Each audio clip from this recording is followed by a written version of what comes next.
Mr. Rahmat.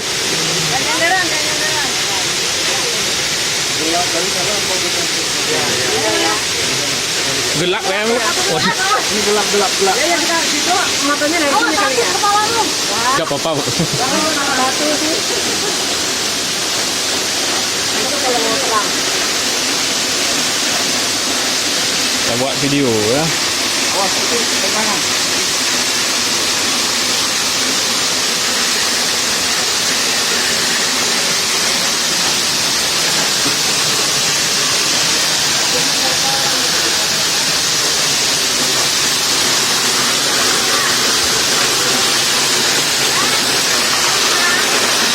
Oh ya.